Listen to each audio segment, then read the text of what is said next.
नमस्कार। सामुद्रिक विज्ञान के इस अंक में एक बार पुनः आपका स्वागत है।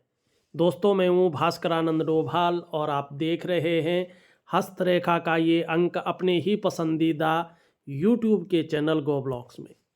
एक सुंदर सी मेल हथेली, आप पुरुष जातक हैं और आपकी रियल हथेली मेरे सामने विवेचना के लिए आ रखी है। सबसे पहले जब हम हथेली को देखते हैं तो उसकी रंगत देखी जाती है, उसका ऑरा देखा जाता है। ये हथेली देखने का प्रथम नियम है। यहाँ पे अगर हम देखते हैं तो हथेली का जो ऑरा है, जो रंगत है, वो बहुत खूबसूरत है, यानी आंखों को सुकून दे रही है। तो इसका मतलब है कि व्यक्ति बहुत ज़्यादा सौभाग्यशाली है। समय कैसा भी चल रहा हो, लेकिन एक सा समय नहीं रहेगा। व्यक्ति का भाग्योदय निकट है, इसकी जानकारी, इसकी रंगत दिखाई दे रही है, रंगत दे रही, इसका ऑरा दे रही है। और दूसरा, जब हथेली की रंगत नेचुरल तरीके से खूबसूरत स्थिति में हो तो ऐसा जाना जाता है, ऐसा माना जाता है, समुद्र शास्त्र कहता है कि व्यक्ति के ऊपर उसके इष्ट देव की, जो व्यक्ति का इष्ट है, उसकी बड़ी कृपा है। और कहीं ना कहीं समय अगर थोड़ा सा अनुकूल ना हो, प्रतिकूल हो, तो भी व्यक्ति इस समय से निकल जाएगा, ये चीज कहता है। सामुद्रिक विज्ञान में इनकी हथेली में जो चिन्ह है उसके अनुसार एक सुंदर सा श्लोक है। वो पहले मैं चिन्ह बता देता हूं, फिर उस श्लोक को कहते हैं। दो श्लोक यहाँ पे लागू होते हैं। यहाँ पे देखेंगे, ये आपका केतु का क्षेत्र है। केतु मतलब कलेक्टिव कर्माच। आपका पूर्व जन्म में आप क्या कर्म करके आए हैं, आपका प्रारब्ध क्या है, और उसका फल किस प्रकार से आपको जन्म से ही मिलना शुरू हो जाता है, ये बताता है ये क्षेत्र, कलेक्टिव कर्माच को, आपके प्रारब्ध को। अब यहाँ पे आप ध्यान से देखें, इस तरह से यहाँ पे स्पष्ट रूप से चिन्ह बनते हुए दिखाई दे रही है। अगर ध्यान से आप देखेंगे, ये चिन्ह बन रहे हैं, ये इस प्रकार के देख रहे हैं आप। और ये मछली की पूंछ है और ये पूरी मछली केतु के क्षेत्र में बन रखी है। अब सामुद्रिक विज्ञान का इसको राज चिन्ह कहा गया है। ये बहुत कम हथेलियों में बनता है और जिस ग्रह पे बनता है उसके अनुरूप फल देता है। अब यहाँ पे देखो, केतु मतलब आपका मोक्ष। तो धर्म में, आध्यात्मिकता में व्यक्ति की रुचि बढ़ेगी, आने वाले समय में बहुत अच्छी रुचि बढ़ेगी। और जन्म से ही ये कहीं ना कहीं आपको यात्राएं दिलवा रहा है और आगे भी यात्राएं दिलवाएगा, चाहे छोटी दिलाए चाहे बड़ी दिलाए, लेकिन व्यक्ति खूब यात्राएं अपने जीवन काल में करेगा। यात्रा करने का शौक व्यक्ति का पूरा होगा ही होगा। और जैसे जैसे उम्र बढ़ेगी, धर्म में, अध्यात्म में व्यक्ति की रुचि बढ़ेगी, ठीक है ना। और अंत में मोक्ष की प्राप्ति भी यहाँ पे स्पष्ट तरीके से ये बताता है। अब दूसरा, इसमें चंद्रमा का प्रभाव पड़ता है। चंद्रमा मनसो जायता है। चंद्रमा मन का अधिपति है, जल तत्व का मालिक है, और ये यात्राओं को भी दिखाता है। तो इसका मतलब है इसका फायदा होगा। अब शुक्र क्या है? शुक्र भोग है, ऐश्वर्य है, आमोद प्रमोद का मालिक है। आपके व्यक्तित्व को, आपकी पर्सनैलिटी को ये निखारता है, ये सुख देता है। तो सुख भी मिलने वाला है, ठीक है ना। मेन लाइन पे अब आऊँगा मैं। अब इसकी यहाँ पे देखो, नज़र कहाँ पड़ रही है? शनि पर्वत पे। कहीं ना कहीं आप अपने जीवन काल में ऐसा करियर और ऐसी स्थिति को जो है अपनाएंगे जिससे धन में निरंतर वृद्धि भी होगी। आप धनाढ्य लोगों की सूची में भी अपना नाम कमाएंगे।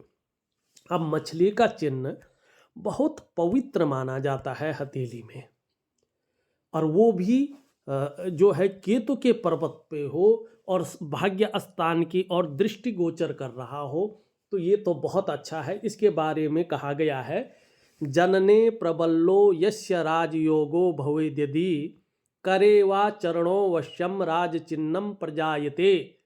माने जिसके जन्म समय प्रबल राजयोग होता है उसके हाथ या पांव में ऐसे राज चिन्ह अवश्य होता है। उसी समय पता चल जाता है, अगर जो हस्तरेखा वास्तव में देखना जानता है, कि ये व्यक्ति आगे चलकर बहुत बड़े पद पे जाएगा, समाज में अपना नाम रोशन करेगा, अत्यंत मान प्रतिष्ठा ये व्यक्ति पाएगा, ये पहले से पता चल जाता है। अब एक चीज और बताया गया है सामुद्रिक विज्ञान में, जो व्यक्ति जो है बहुत ज़्यादा अध्ययन करता हो, रिसर्च करता हो इन क्षेत्रों में, उसके लिए ये बहुत जो है रिसर्च करने वाली, खोज करने वाली, अनुसंधान करने वाली एक राज चिन्ह है। क्योंकि केतु पे है और चंद्रमा का, और यहाँ पे इसका प्रभाव पड़ रहा है, ये बहुत भाग्यशाली है। देखिएगा आगे क्या लिखा गया है, वैसारणो वात पवारणो वा चौधारणो दक्षिण पाणी मध्य, दक्षिण मनी दाया, पाणी मध्य, ठीक ना, पाणी मनी हाथ, और उसके इस क्षेत्र में क्या होता है, सरोवरम चाकुशम एव यस्य वीणा चो राजा भूई जायत स, जिसके दाहिने हाथ में मछली का चिन्ह हो, सबसे पहले ये मछली आती है, छत्र का चिन्ह हो, हाथी का चिन्ह हो, तालाब का चिन्ह हो, और अंकुश या वीणा, इनमें से कोई एक चिन्ह होता है तो मनुष्य पृथ्वी में लीडरशिप की क्वालिटी को जनरेट ये करते हैं, वो कहीं ना कहीं लीडर बना बैठा होता है अपने क्षेत्र में, मानी राजयोगी होता है, ये कहते हैं। ये स्पष्ट रूप से हमारे शास्त्र में कहा गया है, और शास्त्र के किसी चीज का खंडन नहीं किया जा सकता है, हर चिन्ह हर रेखा ये बताती है। तो यहाँ पे ये राज चिन्ह है। अब देखिएगा एक दो चीजें मैं बता रहा हूं, आप लोगों के हथेली में है, बहुत ये ऐसी हथेली है, दुर्लभ राजयोग इस हथेली में है, बहुत कम हथेलियों में एक ही साथ ऐसा बनता है। वर्तमान समय में भी आऊँगा कि क्या चीज़ें चल रही हैं, कब से चीज़ें फिर ठीक होंगी, लेकिन सबसे पहले उन चिन्हों पे आते हैं। यहाँ पे आप देखिएगा ये इनका निम्न मंगल का क्षेत्र है और ये इनका ऊपरी मंगल का क्षेत्र है। अब दोनों मंगल देखें, इनके बहुत अच्छे हैं, तो पराक्रम व्यक्ति का बहुत अच्छा होता है, एनर्जेटिक स्वभाव होता है व्यक्ति के जीवन में, एनर्जी से भरा रहता है ऐसा व्यक्ति। और कहीं ना कहीं क्या होता है कि कोई भी इनसे मिले वो कंफर्टेबल फील करता है। ठीक, ये मंगल है, मंगल इनका बहुत अच्छा है। अब मंगल में देखेंगे, यहां से देखें 1 2 और जो बड़ी बड़ी है 3 रेखाएं, इनके शुक्र क्षेत्र से आकर के मंगल क्षेत्र पे आती हुई दिखाई दे रही है। अब देखिएगा एक्यूरेट बता रहा हूं, जिसका फल एक्चुअल मिलता ही मिलता है। आप चाहे हस्तरेखा में विश्वास करते हो या नहीं करते हो, अगर आपके हथेली में ये रेखाएं हैं, आपके साथ ये चीजें घटित होंगी ही होंगी।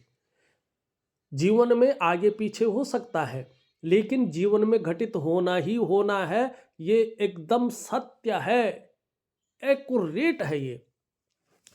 ऐसे व्यक्तियों को अपने मकान का सुख मिलता ही मिलता है। मकान ऐसे लोगों का जरूर बनता है, प्रॉपर्टी हो, सरकारी सुख हो। ये व्यक्ति अगर सरकारी नौकरी की कोशिश करते हैं ऐसे लोग, तो सरकारी नौकरी ऐसे लोगों को मिलती ही मिलती है। बिल्डिंग हो, होटल हो, राजनीति हो, इन सभी चीज़ों के फायदे को ये लकीरें दिखाता है। ऐसे व्यक्ति को घर का सुख जरूर मिलता है, और जो लोग राजनीति में हैं उनकी हथेली में ये चिन्ह हैं, तो उनको इनका फायदा जरूर मिलेगा। ये निश्चित तौर पे राजयोग की रेखाएं हैं। दूसरी बात, अब ये यहाँ पे जरा ध्यान से देखें, बहुत ज़्यादा प्रबल नहीं है, लेकिन जैसे जैसे ये रेखाएं स्पष्ट दिखाई देंगी, प्रबलता की स्थिति में आएगी। उसके लिए क्या करना है मैं आपको दूंगा, अगर आप चाहेंगे, आप कहेंगे कि इसका इनको प्रबल करने का उपाय दो, तो मैं दूंगा, ठीक है ना, लेकिन नहीं कहेंगे तो नहीं दूंगा, क्योंकि हमारी भी एक शर्त होती, बाउंडेशन होती है, हर किसी को हर चीज़ नहीं दी जाती है। ठीक है ना। अब यहाँ पे देखेंगे ये जैसे जैसे प्रबल होंगी तो क्या होगी, आपको एक तो दूसरों का सहयोग बहुत अच्छा मिलेगा और जीवन में भगवान की भी बहुत अच्छी कृपा आपके ऊपर होती है, ये आप अनुभव करेंगे।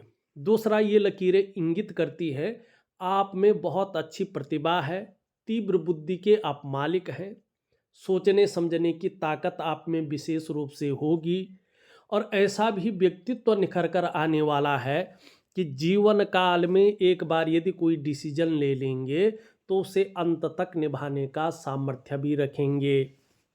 आपका व्यक्तित्व भी अपने आप में अच्छा खासा, जिसको कहते हैं ना अच्छा खासा प्रभावशाली रहेगा, ये स्पष्ट तरीके से दिखाई दे रहा है। ठीक है ना। अब लेकिन एक चीज है, ये शुक्र क्षेत्र से जा रही है, इसका भी हमने ध्यान रखना है। तो जब भी शुक्र क्षेत्र से जाती है सब कुछ अच्छा तो होता है, लेकिन फिर भी व्यक्ति के अंदर लापरवाही के गुण आ जाते हैं। तो आपको लापरवाही से बचना है, इसका कोई उपाय नहीं है, ये खुद बचना है। लेकिन शुक्र में एक अच्छी चीज और है, यहाँ पे देखेंगे तो वर्टिकल रेखाएं स्पष्ट दिखाई दे रही है और ये धीरे धीरे क्या होती है, पुष्ट हो रही है। इसका मतलब है कार्य के प्रति जुझारूपन रहेगा। जिस कार्य को हाथ में ले लेंगे जब तक पूरा नहीं होता है तब तक छोड़ेंगे नहीं। अब देखिएगा, मैं थोड़ा सा एक और तरफ आपके जा रहा हूं। यहाँ मंगल के मैदान से एक रेखा जा रही है और सूर्य पर्वत पर, सूर्य क्या है, सरकार का कारक है। सूर्य क्या है, प्राण ऊर्जा है। सूर्य ब्रांड है, ठीक है ना। सूर्य क्या है, लीडर है, राजा है, ग्रहों का राजा है सूर्य। और मंगल क्या है, सेनापति है, दोनों अग्नि तत्व है। तो जब ये रेखा स्पष्ट होती है, मिलती है ना, ऐसा व्यक्ति जो है थोड़ा दबंग किस्म का होता है, ठीक है ना। वो लीडरशिप की क्वालिटी ये जनरेट करती है, ये चीजें वो कहीं ना कहीं लीडरशिप के फॉर्म में होता है। उसका कहना सबका कहना होता है, एक दृष्टि जहां डाल दी वो काम होकर रहता है, ठीक है ना। और उसके कार्य को सब अपना कार्य समझकर करते हैं, ठीक है ना। ये मनी कहीं ना कहीं ऊर्जा देता है व्यक्ति के अंदर, ऐसी चीज देता है कि बस व्यक्ति एक ब्रांड बनकर रहता है। अब एक और चीज है यहाँ पे, ये है राहु का क्षेत्र। मुट्ठी बंद करेंगे तो यहाँ पे जो है आपकी उंगलियां आएंगी, ठीक है ना। ये राहु का क्षेत्र है। अब आप देखेंगे इस राहु के क्षेत्र से भी एक रेखा निकल करके सूर्य पे निरंतर जाती हुई दिखाई दे रही। इसका मतलब है जातक बहुत तेज है, बहुत बुद्धिमान है, व्यक्ति के अंदर कहीं ना कहीं नॉलेज बहुत अच्छी है और अपना काम एन केन प्रकारेण निकलवाने में माहिर है। जातक का समाज में उच्च लोगों के साथ उठना बैठना है, वो लोग भी व्यक्ति को यूज करते हैं और वक्त आने पर व्यक्ति भी अपना काम निकलवाने में माहिर होगा, ये स्पष्ट तरीके से बता रहा है। अब यहाँ पे कुछ चीजें देखिएगा। एक तो क्या है कि करियर और धन की रेखा जो आ रही है आपकी यहाँ पे एकाएक मस्तिष्क की रेखा से जो है मस्तिष्क की रेखा पे स्टॉप हो रही है और फिर यहाँ से निकल करके और जाती हुई शनि क्षेत्र पे जा रही है।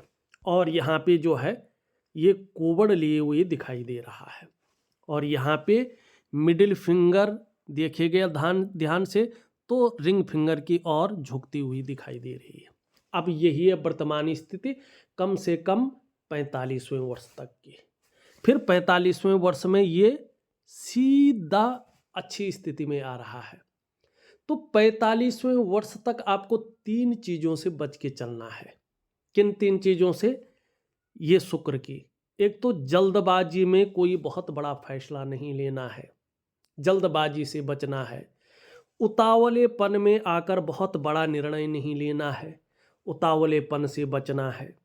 और भावनाओं की बसीबूत होकर बहुत बड़ा निर्णय नहीं लेना है, भावनाओं के बसीबूत होकर निर्णय लेंगे इन 3 चीज़ों से बचना है। अगर इन 3 चीज़ों के फेर में फंस गए तो 45वें वर्ष तक जीवन काल में संघर्ष की स्थिति रहेगी, धन हानि भी होगी।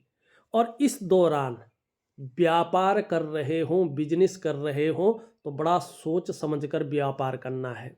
बिजनेस में हो सकता है कि नुकसान की आशंका रहे, और यदि व्यापार करते भी हैं तो पार्टनरशिप में ना करें तो आपके लिए बहुत अच्छा रहेगा। ठीक है, स्थिति स्पष्ट दिखाई दे रही है। खूब मेहनत के बाद ही ऐसे लोगों के पास धन आता है, एक बात है। लेकिन यहाँ पे धन की बात नहीं है। क्यों नहीं है? कि ये रेखाएं ऑलरेडी धन की रेखाएं यहाँ पे स्पष्ट तरीके से हैं, तो धन के मामले में जीवन में परेशानी नहीं दिखाई दे रही है। ठीक है।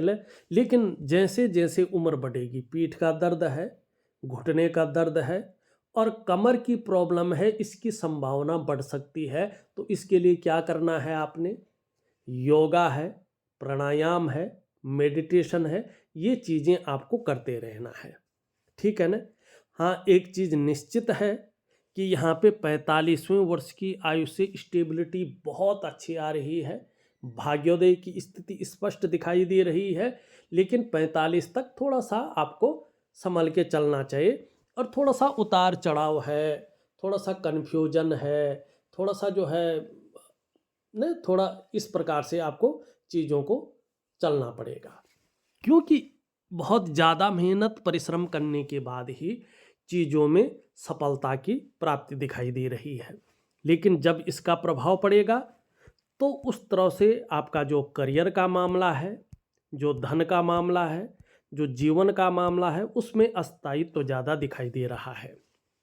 ठीक। अब यहाँ पे एक चीज़ और देखिएगा, आपकी हथेली में 2 चीज़ें थोड़ा परेशान करने वाली यहाँ पे दिखाई दे रही हैं। क्या दिखाई दे रही है? एक तो यहाँ पे देखेंगे तो ये जो पहली रेखा है आपकी, ये थोड़ा सा जो है यहाँ पे हल्की जो है विच्छेद की स्थिति को प्राप्त कर रही है। यह है स्वास्थ्य की रेखा, आरोग्य की रेखा और तंदुरुस्ती की रेखा। तो छोटी सी भी प्रॉब्लम हो तो घर का वैद्य नहीं बनना है, एक। दूसरी बात क्या करना है कि इग्नोर नहीं करनी है चीज़ें, डॉक्टरी सलाह लेनी है। इससे आपका स्वास्थ्य का मामला, आरोग्य का मामला, तंदुरुस्ती का मामला बैलेंस रहेगा। उसके बाद तो चीज़ें बहुत अच्छी हैं, चिंता की ज़रूरत नहीं है। दूसरी, आप यहाँ पे ध्यान से देखिएगा, इस तरह से जो है कुछ रेखाएं आती हुई दिखाई दे रही है यहाँ पे, और ये सबसे पहले यहाँ पे जीवन की लकीर को काट रही है वर्तमान में। तो क्या हो रहा है? कहीं ना कहीं इसका दुष्परिणाम आपके जीवन पर पड़ रहा है। क्या पड़ रहा है? कदम कदम पर मुश्किलों का सामना करना पड़ रहा है। सबसे पहली मुश्किल तो यही हो रही है। दूसरा, यहाँ पे देखेंगे तो जो भी आप नौकरी कर रहे हों या व्यापार कर रहे हों, वैसे तो ऐसे लोगों की सरकारी नौकरी लगती है, और वो भी अच्छे खासे क्षेत्रों में, क्योंकि यहाँ पे बृहस्पति आगे आ जाता है। और सरकारी योग क्यों कह रहा हूँ, मैंने पहले ही बता दिया ने, जनने प्रबलो यस्य राज योगो भवेदिति करे वा चरणो वश्यम राज चिन्हम प्रजायते। राज चिन्ह है और 2 राज चिन्ह है। क्यों? वैशारणो वात पवारणो या चौदारणो दक्षिण पाणी मध्य सरोवरम चाकुशम एव यश्य वीणा चो राज भुवि जायते स्वाहा। ठीक है ना? 2 श्लोक मैंने यहाँ पे दिए हैं और दोनों का अर्थ आपको समझाया है। एक एविडेंस जिसको कहते हैं वो एक्यूरेट मैंने दिया है, तो आपको शंका करने की जरूरत नहीं है। समुद्र शास्त्र गलत नहीं कहता है। ठीक। अब ये है तो कहीं ना कहीं अड़चने, परेशानियां क्यों दे रहा है? रोटी रोजगार को लेके, आजीविका को लेके, ठीक है ना, और जीवन में हर चीज को लेके थोड़ा ये परेशानी की स्थिति में दिखा रहा है, डगमग की स्थिति में ये जो है देता हुआ दिखाई दे रहा है। लेकिन 45वें वर्ष से चीज़ें बहुत अच्छी होंगी। 18 महीने तक इसका वेग बहुत ज़्यादा पड़ता है। फिर ये मस्तिष्क की लकीर को काट रहा है। जरा ध्यान से देखें मस्तिष्क की लकीर को, तो ये परेशान करता है मन को, मस्तिष्क को। कई बार ये तनाव की स्थिति देता है, डिप्रेशन की स्थिति देता है, उलझन की स्थिति देता है, कन्फ्यूजन की स्थिति देता है, दुविधा देता है। व्यक्ति सही से डिसीजन नहीं ले पाता है कि वास्तव में क्या करना चाहिए, किस तरफ हमें जाना चाहिए, समझ में नहीं आता है। और ऐसे लोगों के, क्योंकि ये राहु है, हृदय रेखा पे भी थोड़ा सा ये प्रहार कर रहा है। तो जो सामाजिक, पारिवारिक और दाम्पत्य जीवन का और कुटुंब का जो संबंध होते हैं, उसमें व्यक्ति की वो धाक नहीं रहती है, या कहो कि वो थोड़ा सा, जैसे अगर हम राजनीति में ले लें, तो हो सकता है कि मैं बीजेपी वाला हूँ या मैं लोकदल वाला हूँ, और पहले मेरी चल रही है लेकिन दूसरी सरकार आ जाती है, उसकी चलने बैठ जाती है, फिर थोड़ा मुझे परेशानी होने बैठ जाती है। या हो सकता है कि सपोज जो है मैं विद्यालय में हूँ, नया प्रिंसिपल आ गया, पुराने से मेरी जो है बहुत अच्छी तालमेल बिठा रखा था, सब कुछ ठीक चल रहा था, एकाएक वो जो आ गया उससे तालमेल हम नहीं बिठा पा रहे हैं, और वो हो सकता है हमें दूसरी नज़रों से देख रहा हो। तो ये संबंधों में थोड़ा कटुता और उसकी जो फायदा होना चाहिए था उसको नहीं देता है। अब जब ये यहाँ पे गुणा का चिन्ह बनाता है, तो ये एक तूफान की तरह आता है। सब कुछ जो है, खिचड़ी जो पकी हुई होती है, या तो नमक ज़्यादा पड़ जाता है, खाने लायक नहीं रहती है, या उसमें सब कुछ रहता, नमक ही नहीं रहता है, वो खाने लायक नहीं हो पाती। सब कुछ ठीक रहता है लेकिन चीज़ों को ये थोड़ा सा बिगाड़ लेता है। अब दूसरा चीज़ इसमें क्या है, देखिएगा ध्यान से, यहाँ पे इन सब को मिटा लेता हूँ, आपको दिखाता हूँ। बड़ी इंटरेस्टिंग हथेली है, जहाँ बहुत अच्छी चीज़ें हैं वहाँ कबाड़ करने वाली चीज़ें भी हथेली में स्पष्ट हैं। अब यहाँ पे देखिएगा आप, ये अगर देखें तो यहाँ पे धीरे धीरे रेखाओं का जाल बन रहा है, और हथेली में रेखाओं का जाल बनना अच्छा नहीं माना जाता है। ये कहीं ना कहीं एक नज़र दोष को दिखाती है कि व्यक्ति के अंदर नज़र दोष आ गया है, और सबसे पहला उसका प्रभाव पड़ता है व्यक्ति के मन और मस्तिष्क में। जीवन में थोड़ा उलझन की स्थिति आ जाती है।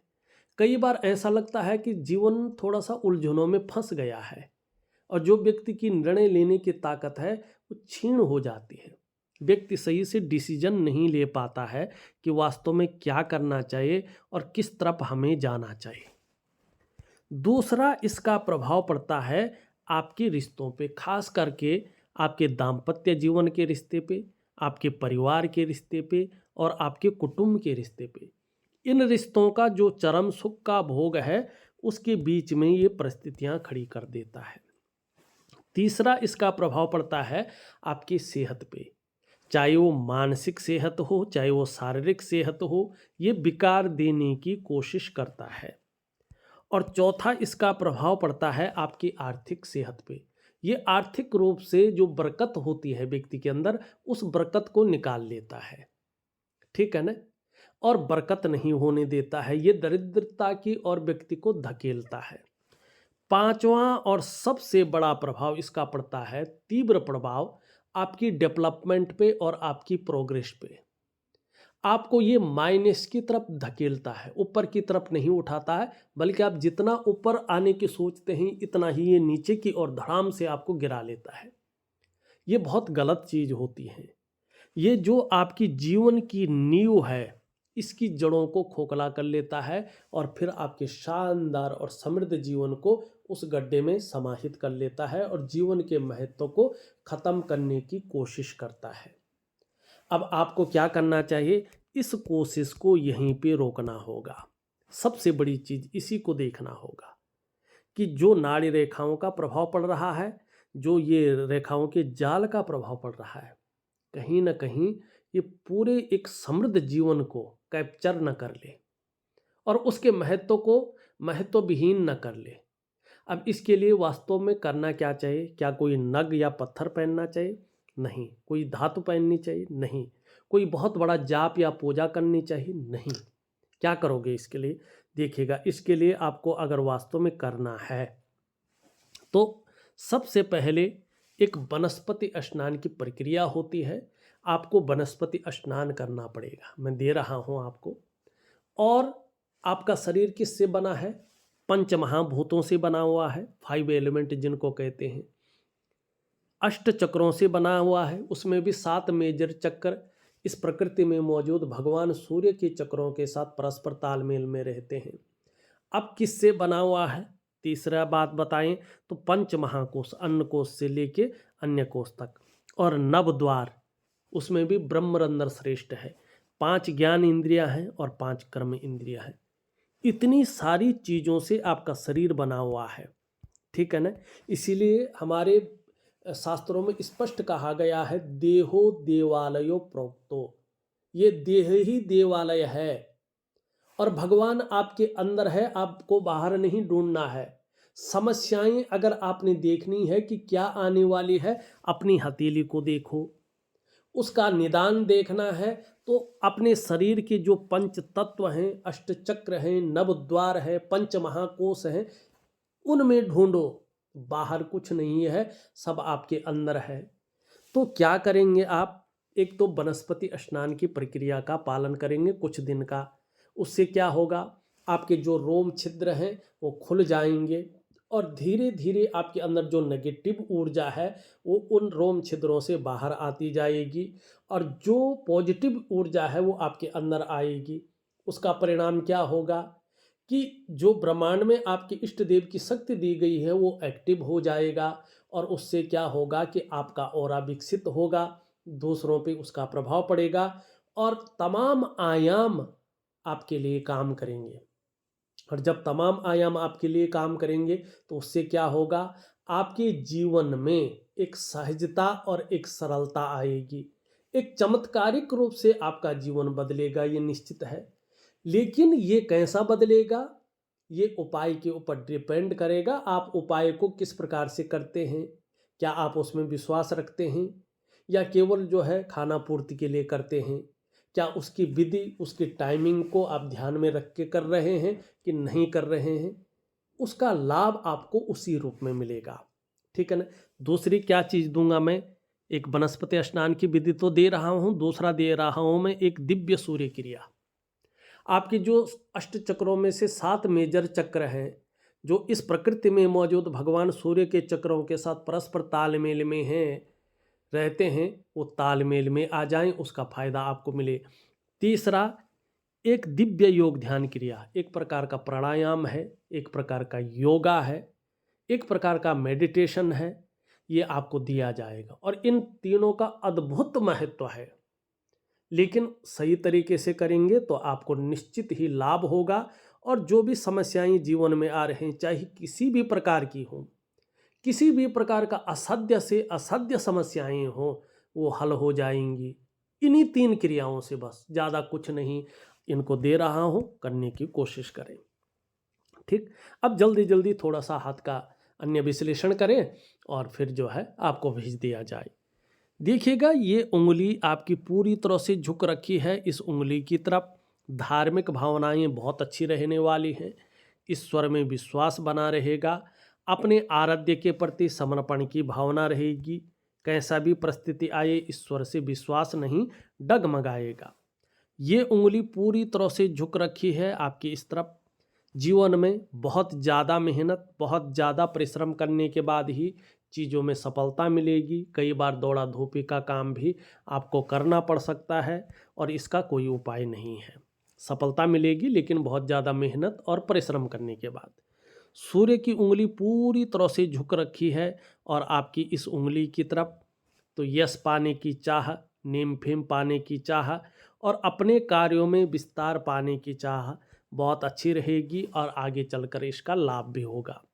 यहाँ पे बृहस्पति की उंगली से बड़ी है, मिडिल फिंगर से छोटी है, तो रिस्क लेने की ताकत बहुत अच्छी है, चीज़ों में जोखिम उठाने की ताकत बहुत अच्छी है और इस रिस्क लेने में, उस जोखिम उठाने में कहीं कोई नुकसान हो भी जाए तो गिरकर उठने की ताकत भी बहुत अच्छी है सूर्य के कारण, जिसको हिम्मती स्वभाव कहते हैं।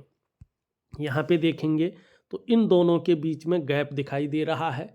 जब जब आपकी जन्म कुंडली में शनि 7.5 में होंगे, ढैया में होंगे या बकरी अवस्था में होंगे, तब तब उसका प्रभाव आपके जीवन पर गहरा और लंबा पड़ेगा। अब कितना पड़ेगा ये डिपेंड करता है कि आपके कर्माज किस प्रकार के हैं।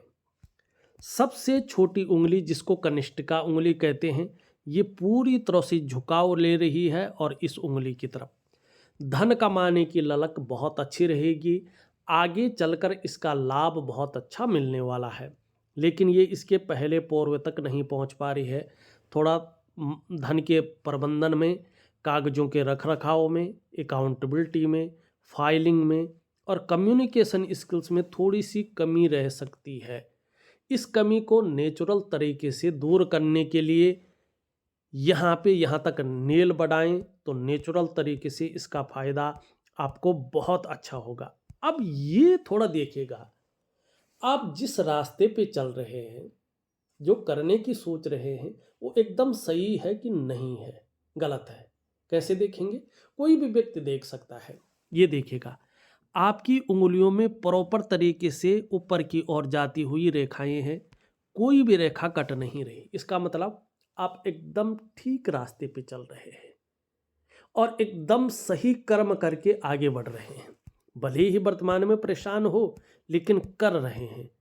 ये स्पष्ट स्थिति को दिखाता है। ठीक, एक सुखद जीवन जीने की चाह बनी हुई है और सुखद जीवन जीने के लिए प्रयत्नशील व्यक्तित्व भी दिखाई दे रहा है। व्यक्ति के अंदर बहुत अच्छी नॉलेज है, शार्प माइंडेड है। ठीक है ना, ये दिखाता है ज्ञान का भंडार इसको। ठीक है ना, और ये अगर इस प्रकार से थोड़ा पीछे की ओर झुका हुआ हो तो व्यक्ति राजनीति को भी बड़ा क्या करता है, प्यार करता है।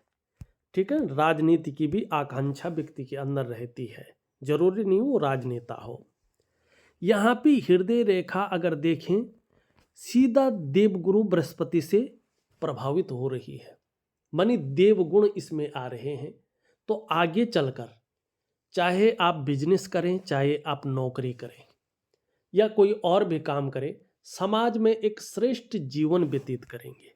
और विशेषकर अगर आप बृहस्पति से संबंधित क्षेत्रों में कार्य कर रहे हो, चाहे शिक्षा का क्षेत्र हो, चाहे इंजीनियरिंग का क्षेत्र हो, चाहे मैनेजमेंट का क्षेत्र हो, चाहे वाणिज्य का क्षेत्र हो, चाहे कानून का क्षेत्र हो, चाहे राजनीति का क्षेत्र हो, इन क्षेत्रों में अगर आप काम कर रहे हो 45वें वर्ष से आपको दुगनी उन्नति, बड़ी अच्छी कामयाबी इसमें दिखाई दे रही है। देखिएगा, जिनका बृहस्पति इस प्रकार से प्रबल होना और ऐसे राजयोग बने हुए हो, आपने कुछ नाम सुना होगा, IAS ऑफिसर है, IRS ऑफिसर है, IPS ऑफिसर है।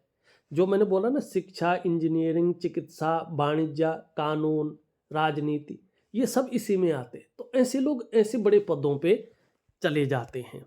अपनी स्वयं की मेहनत और स्वयं के परिश्रम से ये लोग, क्योंकि बृहस्पति यहाँ पे अच्छा फल देता है। ठीक है, अब ये मस्तिष्क की रेखा अगर आप देखेंगे तो अंत में 2 भागों में विभक्त हो रही है।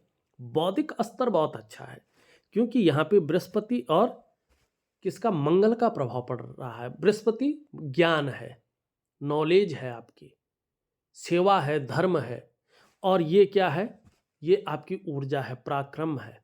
तो व्यक्ति एकदम, कहते हैं ना जिसको, जबरदस्त होता है। अंत में 2 भागों में विभक्त होना, इसका मतलब होता है एक से ज़्यादा स्रोतों से, क्षेत्रों से अर्थोपार्जन करने का प्रयास भी व्यक्ति करेगा या कर रहा होगा। इस चीज़ को ये दिखाता है। यहाँ पे जीवन की रेखा को देखें, इस तरह से आती हुई अंत में 2 भागों में विभक्त हो रहा है। अब देखिएगा, ये बड़ा इंटरेस्टिंग है। अगर ये 2 भागों में अंत में विभक्त होता है तो ये बड़ा पॉजिटिव साइन है। लेकिन एक चीज इसमें अलग होती है, ऐसा व्यक्ति अपने जन्म स्थान से दूर ज्यादा उन्नति करता है, बड़ी कामयाबी हासिल करता है। जन्म स्थान में रहकर जिस प्रकार की उन्नति, जिस प्रकार की कामयाबी उसको हासिल करनी चाहिए थी, वो नहीं कर पाता है। एक दूसरा, घूमने फिरने का शौक लेके ये व्यक्ति पूरा पैदा होता है, और शौक तो सभी को होता है, लेकिन शौक को पूरा ये लोग कर पाते हैं। और तीसरा, ये इतना पॉजिटिव है कि जब ऐसा व्यक्ति इस संसार को छोड़ के जाता है तो आने वाले जनरेशन के लिए अच्छी प्रॉपर्टी, अच्छा धन छोड़ के ये व्यक्ति जाता है, ये बहुत पॉजिटिव साइन होता है। ठीक है ना। अब इसके बारे में तो मैंने पहले ही आपको बता दिया है, इन रेखाओं के बारे में तो ज़्यादा नहीं बताऊंगा इसमें। दूसरी रेखा बहुत अच्छी है, धन और संपत्ति की रेखा है और ये रेखा भी प्रबल हो रही है, तो इसका लाभ भी दिखाई दे रहा। तीसरी रेखा अभी उदयमान स्थिति पे, ये सुख की रेखा है। जब ये स्पष्ट होगी, और स्पष्ट कैसे होगी, जो आपके इष्ट देव है उनके समर्पण रहकर, तो आपको अपने स्वास्थ्य का, अपने धन का, अपने ऐश्वर्य भोगने का सुख निश्चित तौर पे मिलेगा ही मिलेगा। ठीक है। शुक्र का पर्व तो आप देखें बहुत अच्छा है। शुक्र मनी कला, सौंदर्य, सुंदरता, इन सब चीजों के लिए, एक सुखद जीवन जीने के लिए हथेली में इसका पुष्ट होना जरूरी है। आपकी हथेली में शुक्र सुंदर रूप में उभरा हुआ दिख रहा है, तेजोमय अवस्था में है। आप भी निश्चित ही तेजस्वी होंगे, आपका चेहरा भी बहुत सुंदर रहेगा। सुंदरता है, आकर्षण है, आपके अंदर विद्यमान होगा और हर परिस्थिति को झेलने की ताकत रहेगी।